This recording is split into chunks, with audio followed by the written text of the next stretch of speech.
Klodian Braho mori zyrtarisht detyrën e kreut të SPAK-ut me zgjedhjen e tij nga KLP-ja në datë 11 dhjetor në një votim ku mori 7 vota. Më shumë se sa ka marrë 3 vite më parë Altin Dumani, njeriu që drejtoi SPAK-un me dorë të hekur duke kaluar në një tjetër nivel, ashtu si kundër e tha edhe kryeministri Rama në daljen e tij në podcastin Flasim. Rama ka qenë mjaft kritik ndaj SPAK-ut, sidomos në rastin kur është arrestuar Erion Veliaj. Ka sulmuar prokurorët, ka sulmuar institucionin, ndërsa sot e ka vlerësuar Altin Dumanin. Kujtojmë se Altin Dumani është një nga prokurorët e hetimit të dosjes Erion Veliajt, kryebashkiaku të Tiranës, i cili ndodhet pas hekurave në burgun e Durrësit. Rama në fakt ka pasur qëndrime të dyzuara, pavarësisht mbështetjes së tij sistematike për reformën në drejtësi. Por me sa duket, tek Altin Dumani ngeci sharra në gozhd dhe pikërisht kjo është ajo që kërkohet nga Klodian Braho si kryetari i SPAK-ut, që politikanëve dhe krerëve më të lartë të qeverisë t'ju ngelet sharra në gozhd kur vjen puna për të folur për SPAK-un. Nuk mund të jetë ky institucion vasal i pushtetit, vasal i partive, vasal i qeverive, vasal i ministrave. Duhet të jetë muri ndarës që i thot qeverisë, ministrave, pushtetit, kryeministrit dhe kujdo tjetër,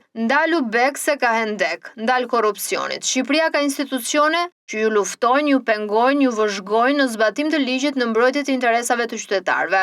Ajo që kërkohet nga Klodian Braho është që të ketë një standard, ta ruaj atë dhe ta përmirësoj standardin Altin Dumani. A mund ta ruaj? Kjo është e lehtë. A mund ta përmirësoj? Kjo është e vështirë, por të paktën njërin duhet ta bëj. Në SPAK nuk mund të ketë dy standarde, duhet të ketë një dhe vetëm një. Standardin Altin Dumani, atë të përballjes dhe qëndrimit me fakte, me prova dhe me gjakftotësi dhe rezistencë përballë krimit dhe politikës. Në SPAK ka dhe prokuror që nuk janë të këtij standardi. Mjafton të përmendim çështjen e inceneratorëve, e cila është një njollë zeze këtij institucioni. Hetimi për inceneratorin e Tiranës që nuk ekziston. Ka edhe të tjerë, por kjo është më kryesorja sepse ngadalësia, hetimi në mënyrë jo profesionale e ka bërë që shumica e personave përgjegjës të mos jenë para ligjit në bankën e të akuzuarve me pranga, por të jetojnë në vendet e Europës dhe të botës si pashallar, pa folur për dhjetra e mijëra milion euro të humbura nga taksat e shqiptarëve. Kjo dhe për fajt të një prokurori të paaft që nuk është i standardit Dumani. Kjo është ajo që kërkohet nga Klodian Braho, asgjë më shumë se sa kaq, të ruaj standardin Dumani dhe të kërkojë që ai të përmirësohet, qoftë edhe në të drejtat e njeriut, siç kërkojnë shumë jurist, apo edhe në standardin e hetimit sipas niveleve të Bashkimit Evropian.